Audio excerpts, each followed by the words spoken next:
Welcome to the first matchup in the World Collide series, where I determined who would win in a fight. Today's matchup is between two virus-wielding sociopathic scientists with a savior complex, both who've become the next logical step in evolution. It is the Black Light Project's living bioweapon designated as codename Zeus, Alex Mercer, versus one half of the tag team who spearheaded, developed, and later infected himself with the T-virus, Tricell's own Albert Wesker. Let's start this matchup off with the prototype, Alex Mercer. Graduating at the University of New York's Department of Biometric Sciences with a doctorate in virology, Dr. Alexander J. Mercer was the leading scientist on the Black Light Project at Genentech. Discovering Elizabeth Green, the incubator for the red light virus, she was the dirty secret that the Genentech and Blackwatch higher-ups were hiding. Alex, consumed with curiosity, hunted down all information on her he could find, with the help of his sister, Dana, and his former lover, Karen Parker. Alex soon heard rumors Blackwatch were killing the scientists of the Black Light Project. This made Alex beyond paranoid, and to make sure he wouldn't be targeted, he stole a vial of the Black Light as insurance. Cornered in Penn Station, surrounded by soldiers about to be killed, Alex saw no other means of escape, so he committed an act of mutual destruction in his desperation. He destroyed the vial in Penn Station, infecting thousands. Alex was promptly killed, and his body was transferred to Genentech for autopsy, where he came back to life soon after thanks to being infected with the Black Light virus. Now moving on to something a little more interesting, let's go over Alex's gigantic library of bullshit powers granted to him by the Black Light virus. Alex has enhanced physical stats. This includes your basic superhuman speed, strength, durability, all that good shit granted to him by the Black Light virus. Enhanced senses. This includes danger sensing, being able to tell if anyone in the immediate vicinity is looking at him, or a target. His sense of hearing is so bloody good, he can hear an alpha hunter coming from outside of an apartment and hearing the crunch of snow tens of meters away from inside of a bloody cabin while asleep. He has thermal vision, allowing him to see heat signatures of living creatures or anything that throws heat, even in smoke. Infected vision allows him to see whoever is a carrier of the Black Light virus. And viral sonar is capable of being able to track anyone with as little as just a name. Hunting is a new expression of Heller's sort of feral virus-granted abilities. Hunting allows Heller to track down just about anyone in the city once he has a scrap of information or a name or a piece of DNA or something like that. And can see the target's nervous system. But hunting, really, that pulse is just, it's visceral. When you hear it, you feel it, you see it, and then you just honing in, you're honing in, and you're honing in, and then when you see your target, and it highlights off of them, and you can see their nervous system, and you're just like, that's my guy. Power mimicry, via absorption. Anyone he consumes, he gains their powers, abilities, memories, skills, and experiences. Shapeshifting can become a perfect copy of anything biological he absorbs. Viral physiology. Alex is no longer human. He is the Black Light virus itself. His body is comprised of the Black Light virus. He is the virus itself taking the shape of a man. Statistic amplification via muscle mass. Muscle mass originally grants a twofold increase in strength, but as it can be upgraded twice, it's only logical it grants a sixfold increase in strength as each upgrade states he gets stronger. Critical mass. When he has enough biomass, it increases his base strength. Charge throw and snap kick launcher increases striking strength of the attack. Consumption. By consuming biomass, this makes him stronger than he was previously, and as he can become a perfect copy of the consumed, there is no reason to assume he wouldn't gain their stats as well, as this is demonstrated and backed up by the hunter's profile in the primer guide for Prototype 1. When they consume each other, they get stronger, as well as Alex stating this to Heller in Prototype 2. Reactive evolution. Alex is stated to be a repository of genetic abilities, allowing him to instantly mix and match the best of any creature into a single super effective form. The Black Light can produce hundreds of new strains of the virus a day, and with enough exposure to something he can become resistant to damn near immune, like he did the blood tox, a substance that produces necrosis in those with Black Light. This blood toxin induces necrosis in any infected tissue, including mine. Another example is from James being able to become extremely resistant to heat only after being fatally burnt once.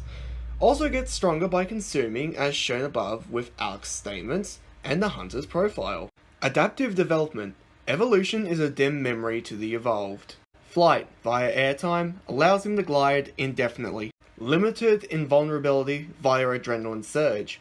When his reserves of excess biomass are almost depleted from receiving damage, his adrenaline surge automatically activates, which gives him a moment of invulnerability for a couple of seconds with only enough time to perform a devastator attack. Absorption. If he is stronger than his prey, he can absorb all variants of biomass down to the molecular level, as he can become a perfect copy of the consumed. Non-organic augmentation. The Blacklight virus can turn a building into an organic viral breeding ground that spews biomass from its walls, and can strengthen the structure of buildings.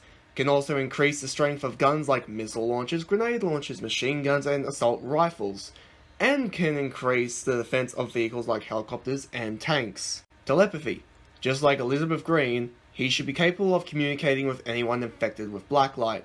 She has been shown to communicate with the hordes and hunters after she died. The infection were lost and had no instructions and were easily dealt with. Information bestowal. Just as Elizabeth Green did to him, he should be capable of showing off his past memories. Summoning. Can summon several infected monsters like Brawlers, Juggernauts, Flyers, and Goliaths, maybe Hydras as well, but if you disagree with the last, I'm not going to fight you.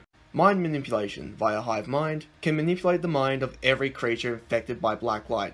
Can induce images and voices into the target. Molecular manipulation. He can manipulate his body on the molecular level and should be capable of absorbing on the molecular level as well. He can manipulate all traces of the virus in existence down to the molecular level, as shown when he changed white light on the molecular level with his own DNA. Biological manipulation. As stated previously, he can manipulate all traces of the virus in existence down to the molecular level. He is also a bomb filled with a weaponized pathogen. Blacklight can also churn out the worst viruses ever seen. Blacklight also causes mutations too drastic for the host to survive. Body manipulation via shapeshifting. Muscle manipulation via muscle mass. Disease manipulation. As stated previously, Alex's body is a bomb filled with Blacklight, a weaponized pathogen that's waiting to go off. He can induce any ailment. This means anything from the sniffles to aggressive cancers and viruses. He can also infect people via every form of infectious vector: water, air, contact, etc. Density manipulation. Alex has the biomass of over 1,000 people, or be so light he can dash and glide in the air indefinitely. Energy manipulation. Can produce balls of energy, infected waves of energy, and can fire lasers. Vibration manipulation via knuckle shockwave. By pounding his fists together, he can make a shockwave. Air stomp. By stomping on the ground, creates a shockwave. Death manipulation via Medusa's Wrath. Lasers that can kill on contact. Radiation resistance. Shows no trace of radiation from the thermonuclear bomb he regenerated from. Heat resistance. Wasn't reduced to ash by being in the blast of the thermonuclear bomb. Evolved like James Heller, have become extremely resistant to heat after being fatally burnt once. Disease resistance. Adapted to Blacklight cancer, which has nullified many of his abilities previously, through absorbing the necessary antibodies, but given the nature of the virus, this cancer shouldn't work again. It goes double after he absorbed Elizabeth Green, who also instantly cast the cancer away and changed it into the Supreme Hunter. Blacklight can induce all ailments known to man. No reason why it can't also heal those same ailments. Biological resistance. Mercer was growing more resistant to biological chemicals made specifically to harm beings of Blacklight, such as blood tox, which causes necrosis. Blood tox breaks down anything infected with the virus. Dispersed through the air, it's like a modern-day Agent Orange. This blood tox induces necrosis in any infected tissue, including mine. And again, changed white light on the molecular level, which was supposed to be a cure to the virus itself. Ailment immunity. Immune to all ailments known to man, and was able to infect all white light shipments that are designed to destroy the Blacklight virus. Hive Mind Type 2. Allows Alex to connect to the telepathic link that exists between carriers of the Blacklight virus. Immortality Types 1, 2, 3, and 7. Regeneration. Low High. Comparable to the Supreme Hunter, who regenerated from a pool of biomass, and also healed from being blasted to bits by a thermal nuclear bomb. Low-high regeneration negation. He can negate other Blacklight creatures like the Supreme Hunter and the Evolve's healing factors, which should also heal on the molecular level as he can as well. He did grant them all of the powers via his DNA, so it only makes sense. Alright, now we've made it to the meat of this discussion, and what all of you are here for. Let's see where this walking mincemeat equalizer scales in terms of attack potency. Thanks to the Black Light virus and its absolutely cracked broken nature, I think first I'll have to explain how two things work to be able to get his AP. The first is muscle mass. This power originally says it allows Alex to increase his strength twofold. Very good on its own. Then you realise it can be upgraded twice, both stating it's increasing strength even further, which allows him to increase his strength 4 to 6 times. 4 times if you're really one of those pedantic types who really wants to separate throwing and physical and lifting, but I think it should count as 6, as the game physically treats it as an increase in strength across the board. The second being the 1,000 people he has absorbed during Prototype 1. I don't believe this statement to be a lie, he'd have no reason to, or to use flowery language for that matter. So what I've done is I calculated the strength of the average man, then times it by 1,000. Now you might be wondering, why does he get this increase of strength from absorbing people? Well, Prototype has multiple statements showing anything they consume makes them stronger. We have statements for this from the Hunters and the Supreme Hunter for Prototype 1, and in Prototype 2, Alex states this directly to James Heller. And this is also demonstrated in the cutscene in the mission Murder Your Maker after Alex absorbs the 8 evolved. So with this out of the way, let's see where Alex scales in terms of his attack potency. Now let's establish a starting point. He has gained immense physical strength, being able to casually knock down a 2-foot steel door, which is a small building feat. Now if we add his muscle mass, which should be a 6 times amplification to his base strength, as muscle mass can be upgraded twice from its original 2 times, this would make this feat anywhere from small building with 27 kilograms or 1.4 tons, adding the 1,000 people. This comes to 142.4 tons or 143.8 tons, making this a multi-city block feat. He can also lift and throw Boeing AH-64 Apache helicopters, which are 5.6 tons, and M1 Abrams tanks, which are 55 tons without muscle mass. While he uses muscle mass, these come out to 33.6 tons and 330 tons. Adding the strength of the 1,000 people he has absorbed, this result comes to 176 tons for the Apache helicopter and 472.4 tons for the Abrams tanks, making this a respectable multi-city block feat. This is admittedly a low-balled estimate, as I didn't calculate how much force would be needed to send the base weights of the 2 vehicles sailing through the air, so take this as a generous lowball. Now to round out Prototype 1. Alex can physically hurt and obliterate the body of the Supreme Hunter, who should be either endgame Alex's equal, if not greater. The Supreme Hunter was extremely confident he could withstand the atomic bomb that was going to turn Manhattan into a memory after consuming Alex. So to get where the Supreme Hunter should be in terms of durability, we'll look at 2 values, one that the game tells us, which is the bomb is 5 times the size of the little boy atomic bomb dropped during World War II, that gave the citizens of Hiroshima a terrible case of sunburn. The second value is what the bomb is stated and shown to be in the bad ending to do to Manhattan. For the first value, the little boy had a yield of 13 to 18 kilotons. Now if we times both values by 5, we get a yield of 65 to 90 kilotons. Now just like before, we punch in our value for the strength of the 1,000 human males, and plus on top of our nuke's yield, which gives us 65.1 and 90.1 kilotons. Now divide that by 2, and that gives us 32.55 or 45 kilotons. Now this is base strength for Alex, but wait, there's more. Now then we add the additional 6 times increase for muscle mass, which comes to 195.3 or 270 kilotons.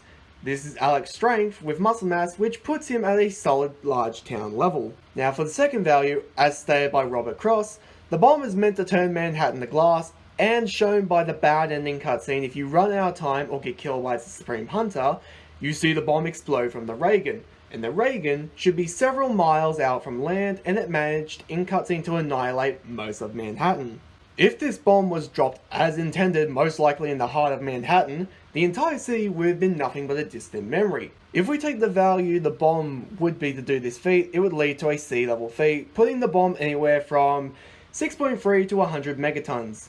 Now, as the Supreme Hunter was confident if he consumed Mercer, he'd withstand the blast, let's look up what withstand means. Now, if we go by the Cambridge Dictionary definition of withstand, it states to be strong enough or not to be changed by something or to oppose a person or thing successfully. And the Oxford Dictionary definition states to be strong enough not to be hurt or damaged by extreme conditions, the use of force, etc. So if we go by these definitions, then by absorbing Alex, the Supreme Hunter would have gained a higher level of durability than sea level. To be unaffected or damaged by a city busting bomb, let's be very generous and say somewhere within the city plus ranges of durability. If we halve the value, we get 3.1 and 50 megatons. To get a better answer to his supposed durability, let's use median, which gives us a result of 26.55 megatons. Then we punch in our muscle mass calculation. Why? Because he fights Alex. So our end result comes to 156 megatons. So Mercer's attack potency at the end of Prototype 1 comes to 26.55 in base, with 156 megatons with muscle mass, which is city to mountain level. Moving on to Prototype 2 section, thankfully this section will be a lot quicker as we only need to scale James to the evolved he fights and consumes, and Alex at the end of the game during the final mission, Murder Your Maker. But you may be thinking, why not the rest of the game? Why? Because it's either repeated feats or calculations that wouldn't get any higher than what was previously calculated. I think we can all agree Alex games to James, yes? We don't need to debate that? So if we give James Alex base strength at the start of Prototype 1 as previously demonstrated in the Prototype 1 section, we have a good basis to start off James' strength. The evolved James consumes all seem to be comparable stat-wise, and even ones like Roland can knock out James while others can straight up fend him off. This is impressive because, as stated by both Alex and the Hunter's profile, when they consume biomass they gain strength. Seeming as they gain their skills, memories, and are perfect copies, there is no reason why their stats shouldn't add on to James' stats, meaning each one he encounters must be at least comparable to James. With that being said, let's get down to the gory details where James' AP lies, as to get Alex's final total AP. We need to actually address where Hela sits. So throughout the game, James canonically consumes 2 super soldiers and 11 evolved. Okay, 12, but I'm not including Alex in this statistic yet. So all of the evolved and the 2 super soldiers up till the red zone or near endgame James consistently show they can continuously keep up with James, so I gave James Alex base strength stat at the start of Prototype 1 as a base to work off, as he can do the same base feats as Alex, and for each of the evolved or super soldiers he comes across, I have it as a value of ×2, as he is constantly consuming those who consistently match him in stats, which from the yellow to the green zone gave me 5.73 kilotons or 28.16 kilotons on multi-city block to small town level. But this is where it gets kinda fucked. James, before leaving the red zone, fended off Alex after an emotional amp. Now this changes where we scale the evolved, as now the red zone James should be comparable if not stronger than the end of Prototype 1 Alex, which should put him at 26.55 megatons, and the evolved, you guessed it, still managed to fight him. Oh, and just in case anyone has issues with this, in no cutscene or in-game dialogue is it ever implied the evolved are nothing to James. The only one you could try is Dr. Koenig, but Alex most likely only saw the final moments of the fight, not the entire thing, otherwise he would have stopped James from consuming him, as Alex still had need of him. So now after James consumed the 4 evolved that could all keep up with him in the red zone, I gave him 3 values, 2 of which are ignoring him scaling to Alex, while the third is the one showing him where he would be if he does. Value 1 came to 68.76 kilotons, which is town level. Value 2 came to 337.92 kilotons, large town level. And finally, value 3, if he does scale to Alex, punches in at 424.8 megatons, mountain level. And now for Mercer, seeming as though he should scale to James at the end of the game, but to be safe, let's assume he needed the 8 evolved he consumed to be either equal or slightly stronger than Hela. This would mean his base AP sits at 424.8 megatons, and by adding the additional 6 times increase with muscle mass puts his final total at 2.54 gigatons, large mountain level. If you believe these results are inaccurate or winked in any way, that's fine, but take note, I didn't add the increase in strength Alex would have gotten from consuming the several hunters and alpha hunters canonically, who would have also kept up with him, so the results could have been much higher. Now to move on to speed. To gauge speed, we conventionally would need to divide and look at it into 2 categories, travel and reaction. Well, yes, there is technically a third, which is combat speed, but in most cases, combat speed is the same as reaction speed, except for a fair few rare cases. This time for Alex, there isn't any real point in dividing the 2 speeds, As shown in the battle with Elizabeth Green, his travel and reactions should be equal or at least comparable to each other. While Alex doesn't look like he is all that fast in gameplay, this is quite the contrary. Alex is fast, very fast, faster than you may expect or accept. Just like attack potency, I'll be breaking Mercer's speed down between Prototype 1 and Prototype 2. In Prototype 1, dodge rifle and Gatling gun fire, so at least sound plus speeds. Alex also outpaced Elizabeth Green's viral shockwave, which is stated to be infected energy in the Prototype 1 primer guide. Because it's an energy explosion, I'll be using the highest end of what an explosion can reach in speed, giving her strength no reason to assume why it can't reach those levels of speed. And because it's also stated to be energy, and it's not specific on what kind it is, if we use Occam's razor because we don't know what kind, we'll have to assume it's pure energy. If we take it as pure energy, this would put Alex over light speed, as pure energy is electromagnetic radiation which moves at light speed. To back this up, that's light speed, we'll look at the Medusa's Wrath, which fires a laser. Also, yes, lasers are light speed. Laser is an acronym. Light amplification by the stimulated emission of radiation. To get his approximate speed, I did a few calculations, and I used 3 different bases for the calculations. The first one I did was calculating him if his base speed was the speed of sound at the end of Prototype 1. And the second one is if he had the speed of an explosion, and the third being if he is over light speed at the end of Prototype 1. I am also adding to the calculations the total amount of speed he should have gotten off absorbing the 1,000 people at the end of Prototype 1. You know the drill from the AP section, no need to tread old ground. For the speed of sound, the first thing I did was I got the average speed of an average human male, which was 13 kilometers an hour, or if you're an American, don't worry my friends, I've got you. The calculations in miles per hour will be on the screen. I then times that by 1,000, which got me 13,000 kilometers an hour. I then got the speed for sound, which is 1,234.8 kilometers an hour. I then did 1,234.8 kilometers an hour plus 13,000 kilometers an hour, which came out to 14,234.8 kilometers an hour, or hypersonic plus. Alrighty, for the explosion calc, I don't have to do the average human male speed calc again. We already know what that is, so we can move on. I got the speed for an explosion, which is 10,800 kilometers an hour. I then did 10,800 kilometers an hour plus 13,000 kilometers an hour, which gave me 23,800 kilometers an hour, hypersonic plus. As for the light calculation, Alex can perceive Green's shockwave. In fact, his perception slows down and you can move and outrun the shockwave. If we assume it's light speed, this would be bare minimum 2 times faster than light, bringing Alex to FTL. To get where Alex scales at the end of Prototype 2, we first need to find out where our old friend, once again, Sergeant James Heller scales in terms of speed. To get that, we need to find out how fast James is after he consumes the 2 canonical super soldiers and the 11 evolved. The evolved and the super soldiers all compare to James throughout the games, yada yada yada, you fucking know this from the AP section. Because each one of these prey items James comes across scales to him, or at least comparable, for every one he consumed, I times James' stats by 2 each time he canonically consumes someone. But that all kind of changes once James is about to go to the red zone, as James could fend off Alex after an emotional amp. This would put James either relative to the end of Prototype 1 Alex, so in the end I did 5 different calculations, 2 where I don't scale James to Alex, and 3 where I do. The ones where I do, I changed his base speed during the red zone to Alex's base speed at the end of Prototype 1. And just like AP, we also added up the 4 evolved James consumes, and the results we got were, if James scales to Alex for the speed of sound, we got 1,366,464 kilometers an hour, or massively hypersonic.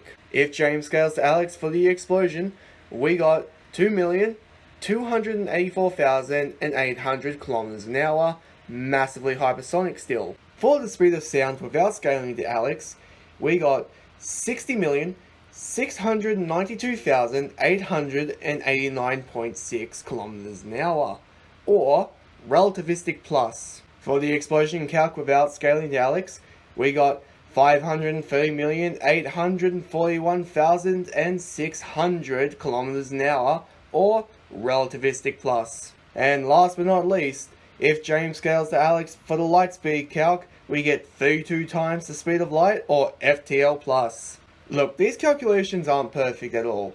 This is excluding the hunters and the alpha hunters Alex has canonically consumed, and the people from Prototype 2's prequel comic, and he has assuredly consumed more people during the duration of Prototype 2, but I just don't know how many. You see him like 4 times during the entire game. Hell, even James's calc is incomplete, as I only took into consideration the evolved and super soldiers. I didn't even add the brawlers, hydras, juggernauts, nor the Goliath he canonically consumes. So if you think this is wanked, just remember, I could have gotten Alex vastly higher. But at the end of Prototype 2, Alex sits anywhere from massively hypersonic to FTL plus in terms of both reaction and travel.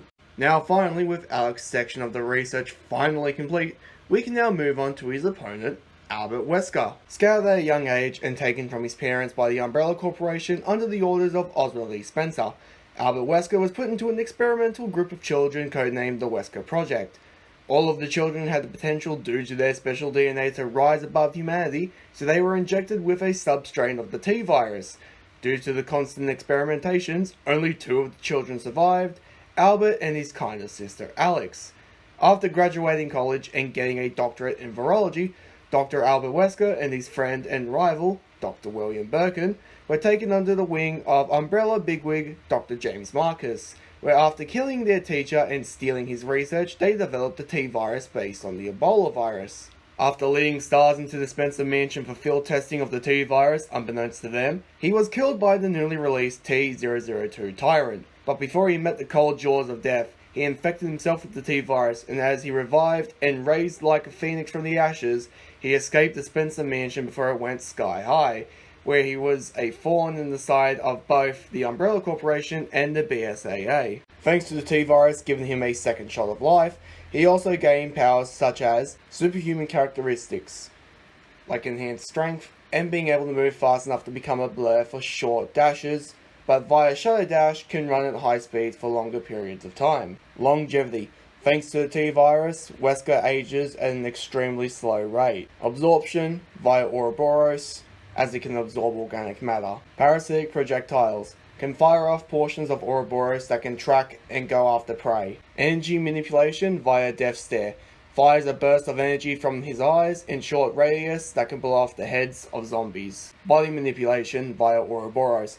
After infecting himself with Ouroboros, he can manipulate the tentacles that spawn inside of his body. Disease manipulation via Ouroboros.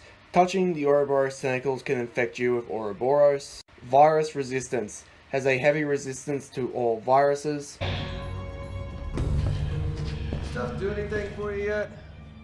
It's supposed to be some kind of energy booster, but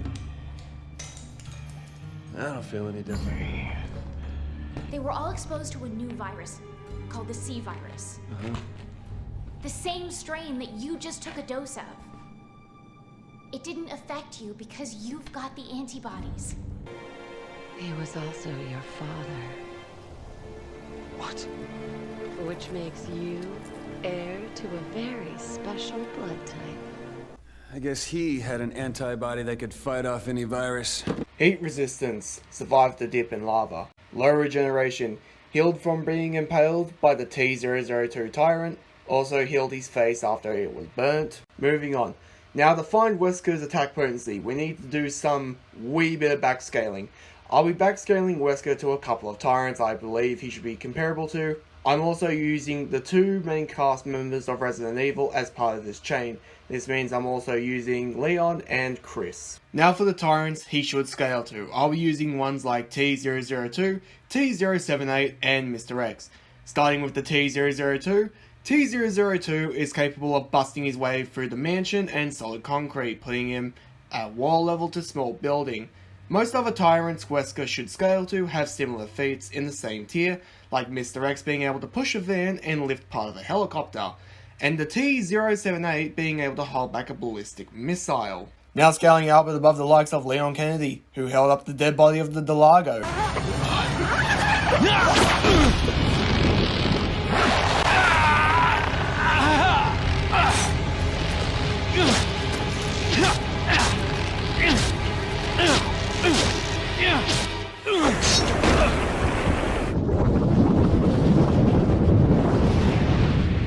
The dead salamander was sinking, but Leon held it up long enough to cut the rope and not be dragged under the water. I do believe this feat should count, as the rope was tight around Leon's leg as it was sinking. Now, the closest I could get to guessing the Delago's weight was to compare the 65-foot salamander to a bowhead whale. As a comparison, as it is near the same size, being 60 feet long, with a weight of 54.4 tons. This calc can absolutely be faulty, and I'm prepared to cop shit for it, as I am using a whale for the weight. A whale has more fat than a salamander, meaning I could be highballing the Delago's weight. But if we were to accept it, then Leon held up a corpse that was approximately 54.4 tons, which puts it at city block level. Wesker also scales above the likes of Chris Redfield, who has the famous feat of punching a large boulder and making it move. Because this feat takes place in a volcano, we have to come up with some variables to where this feat could potentially sit. The variables I'll be using are pumice, granite, continental crust, and limestone. Thankfully, Power Crunch's video on how powerful Albert Wesker has already done the hard work for me, so I'll be using their final calculations for where the boulder should sit. If you want that math shit, go watch their video. The pumice calculation came to 7.05 tons, large building. The granite calculation came to 77.66 tons, city block level. The continental crust calculation gave us a value of 76.25 tons, city block level. The limestone calculation clocks in at 113.5 tons, multi-city block level. This puts Wesker's lowest AP at small building with a maximum of multi-city block. You may be asking if Wesker is stronger than Chris, then by how much? To tell the truth, I cannot answer that. It's never stated how much more powerful he is, and none of the viruses give an exact multiplier. Even if we assume Wesker is, say, twofold stronger, this gets him 227 tons, or still just multi-city block level. Moving on to the speed category, Wesker seems capable of reacting to the similar speeds he moves at, so I'll be using one broad scaling chain to cover for both. Now, onto gauging Wesker's speed. Just like before, I'll be comparing him to Chris, and this time Jill, with some additional scaling to the Tyrants like Tyrant 002 and Nemesis, which have similar speed feats. Albert is faster than Chris Redfield, who could dodge a strike from Yawn, a 12-meter T-virus infected adder. I had my friend Superbear Neo help me with calculation for how fast Yawn would be, and it came to 313.5 kilometers an hour, which is subsonic. Wesker should be faster than Jill Valentine, Tyrant 002, and Nemesis, who all could react and casually intercept RPG rockets. These came in at 414 kilometers an hour in flight, which is supersonic in speed. Wesker, as shown in Resident Evil 5, can dodge all manner of gunfire. If we take the fastest guns in the game that Albert can react and effortlessly dodge, we get these results. For the handgun category, this goes to the M92F, which is similar to a Beretta 92, which has a muzzle velocity of 1,250 feet per second, which translates to 1,371.6 kilometers an hour, or Mach 1.1. For the shotgun category, the Jailbreaker is the winner, using a muzzle velocity of a semi-automatic shotgun. I got a result of 1,600 feet per second, or 1,755.64 kilometers an hour, which is Mach 1.4. For the automatic pistols, the award goes to the VZ61, which is similar to the Scorpion, which has a muzzle velocity that clocks in at 320 meters per second, or 1,152 kilometers an hour, which is Mach 0.9. For the sniper rifle category, the H&K PSG-1 has a muzzle velocity of 2,848 feet per second, which comes to 3,124.8 kilometers an hour, or Mach 2.5. These calculations put Wesker's bullet dodging anywhere from Mach 0.9 to 2.6, which puts him between subsonic plus to supersonic plus. Now for Wesker's last speed calculation, this one is going to depend on what you're willing to accept. Albert himself can move faster than Chris, to the point where he can briefly disappear, and Chris has stated in an article to reload and move at lightning speeds during onslaught mode in Resident Evil Village. This would put Wesker's speed vaguely over 1,583,989.9 kilometers an hour, or massively hypersonic. Now you might be wondering, this is an open and shut case, right? Wesker has lightning speed. Come on, Australian man, move on. Well, for as much as I would love to leave it alone, I have to address something. First, onslaught mode for Chris only appears in Village, and because Resident Evil is a really weird series, their human level characters seem to get stronger as the series progresses. And it's never shown, implied, or stated that when they get older, they become weaker. So you can take this feat for Chris one of two ways. And no, Outlier is not one of those options, so get that out of your bloody mind. You can take this as Wesker should still be capable of being either faster or matching speeds with Chris, or because Chris has gotten faster and stronger since the end of Resident Evil 5, we can no longer be certain if Wesker still scales. Now, I'm personally fine with either. I'll give you both options. Don't worry, the man from down under isn't gonna blue ball you. So depending on how you want to take this, Wesker sits between subsonic and massively hypersonic. Now, I know Albert's section isn't anywhere near as long or in depth as Alex's, but cut me some slack, please. This isn't on purpose. He appears a total of like 4 to 5 times throughout the series, and even then, he is most likely not doing anything, like his appearance in 4. But now with Albert's section done, let's move on to the verdict. Before I declare a winner, let's go through the categories, see where the results ended up. In terms of attack potency, this one's pretty clear cut. Even if we use Alex A's weakest scaling, he'd still be in a higher range of multi-C block than Wesker, with Alex's lowest coming in at 143.8 tons compared to Wesker's 113.5 tons, meaning at his lowest Alex is still 1.26 times stronger than Wesker. If we use Mercer's highest value in base, 424.8 megatons, he screams in at a brutal 3,742,731.27 times stronger than Albert. And if we use Alex with his muscle mass calculation, it comes to a difference of 22,026,431.71 times stronger. Well, yes, this looks really bad, like open and shut bad, but maybe Wesker can pull something out somewhere else. Regardless if Alex could turn the entire Resident Evil verse into a bloody puree by breathing too hard in the wrong direction. For speed, this one is also pretty clear cut, but I'll be breaking this up into Wesker versus Mercer at their slowest, Albert at his fastest versus Alex at his slowest, and lastly, both at their fastest. We'll start with Wesker because I need to start somewhere, I suppose.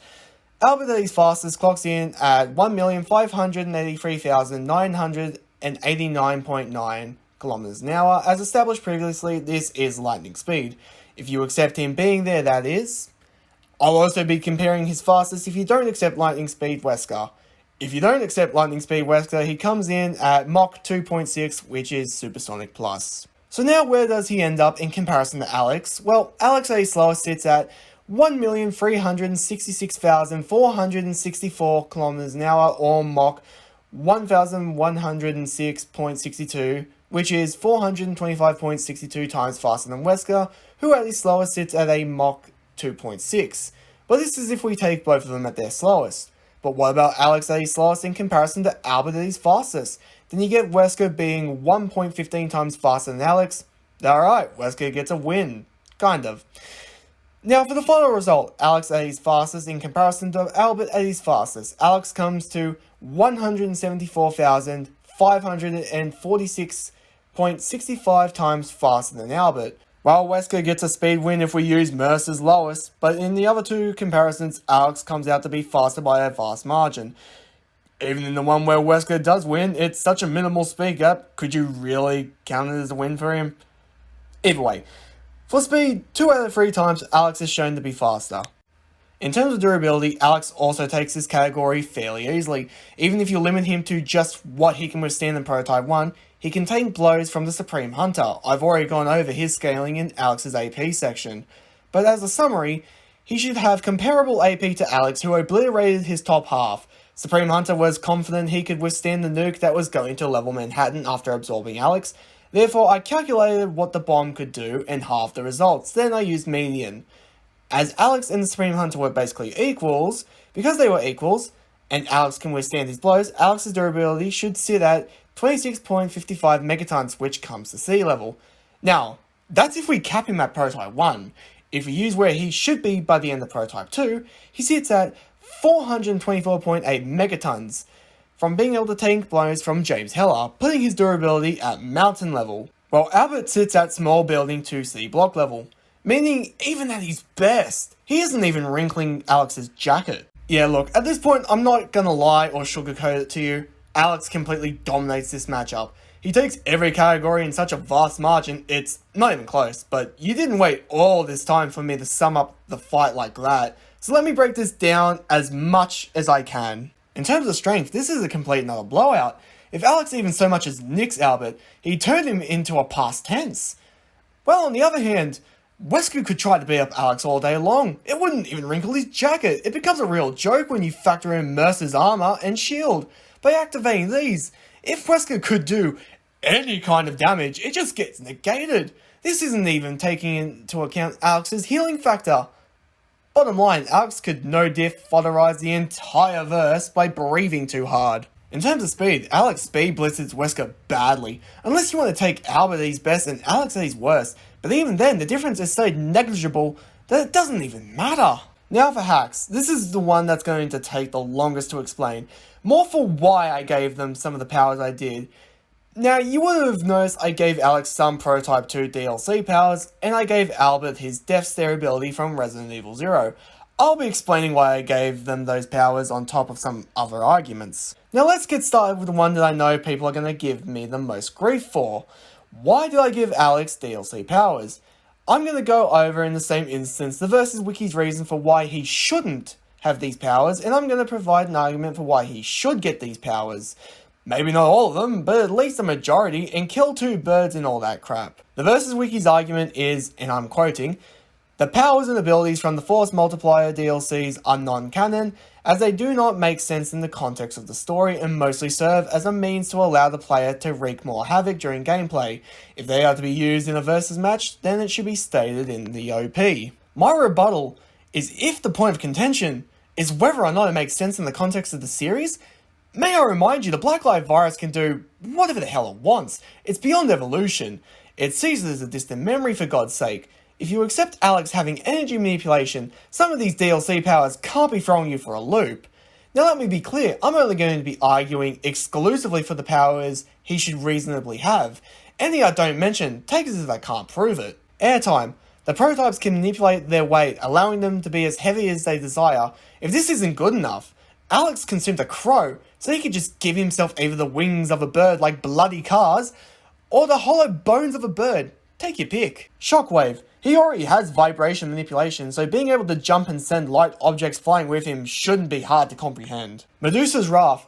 If you already accept he has energy manipulation, then this power should make sense, as it's just another use of energy manipulation.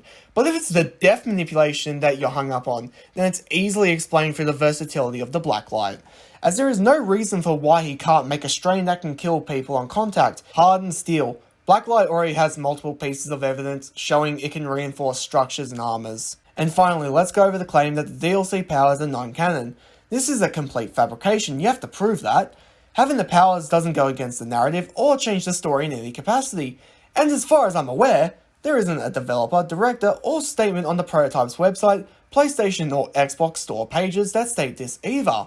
And if we're going by the logic of no cutscene for it, or it's never mentioned, well, fantastic! While you're at it, get rid of Alex having muscle mass, shield, or thermal vision, as they are never shown, nor has he been stated to gain them, but everyone will add them to his arsenal anyway. Unfortunately, Wesker gets the same treatment when it comes to his Death Stare ability.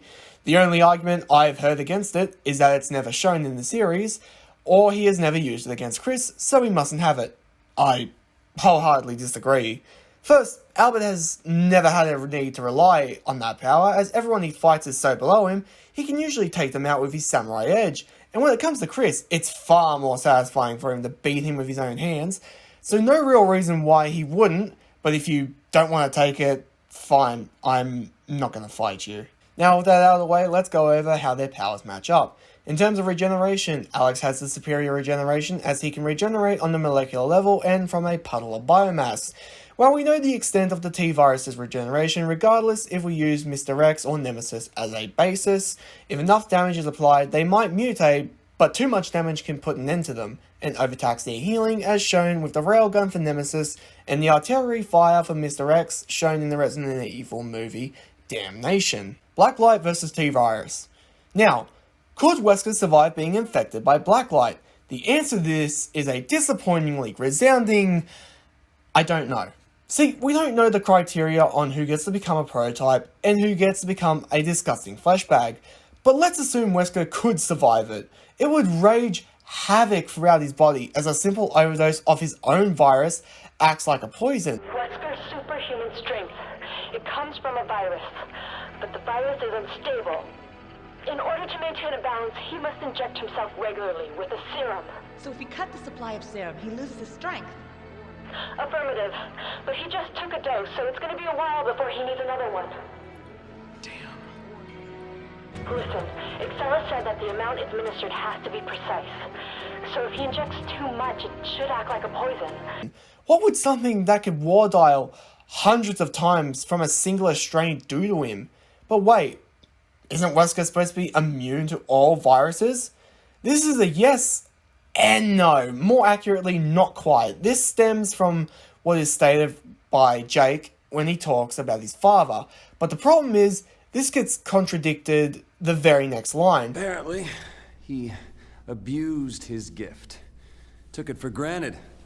And ended up turning himself... As he states, his immunity can be overtaxed. But I think the major problem is the series uses the wrong word for what Wesker has. They say immunity, but I think resistance fits better. As if he was immune to all viruses, he wouldn't gain any benefits from the viruses. But what if Blacklight gave him no problems? Well, if he became a prototype, he'd be the weakest evolved. But what about Alex? How would he take the T-virus? Well, we actually got a good example of what might happen. He would probably be able to reject it like Green did to the foreign cancer, or because Blacklight is extremely aggressive, it might just straight up kill the virus by adapting to it. I'm going to cop shit for this one. Well, let's be perfectly honest, I'm going to cop shit for the entirety of this video. Alex is smarter than Wesker. Now let's be clear, Albert is very smart. But he isn't combined memory with billions of years of intelligence smart, is he? And last, Alex is a better hand-to-hand fighter. Yes, Wesker can throw hands with Chris, and both have had STARS training on top of Chris's BSAA training. But here's the problem. Yes, Chris originally came from the Air Force before becoming a STARS member, so he has some prior fighting experience. But let's be honest, STARS is a glorified SWAT team, and the BSAA is no better. They just reacted bioterror attacks across the globe. You know what that sounds like? Very much like the entirety of Blackwatch, as each Blackwatch member is handpicked from all the military subsects, and Alex has consumed countless Blackwatch soldiers. With their combined skills, Alex would have more combined knowledge, fighting experience, and range of martial arts. And at the end, this is how the results ended up. I'd like to thank my good friend Zimmertorn for helping me with the research and scaling portions of Wesker's research, as he, Devil Must Die 24 and his brother also helped me come to the conclusion for this matchup. A link to Zimmertorn's channel will be in the description below. I also want to thank my friend Superbear Neo for helping me with some calculations for Albert. A link to his channel will also be in the description below. Also, a thanks to Wolfenstar for the Power Crunch episode of How Strong is Albert Wesker. This helped a lot, especially with Chris's boulder feat. A link to the video will be in the description. I don't know them personally, but it helped all the same. Thank you for watching the first episode of the Worlds Collide series. This matchup took the birth and death of Father Time to come out, but it's finally out. If you have any questions regarding the matchup or anything about the scaling, leave a comment below and preferably with a timestamp if you have any issues with the video. Until next time, subscribe, hit the bell for notifications whenever real content eventually drops, and I'll see you all next time. I could break the president in two with my bare hands!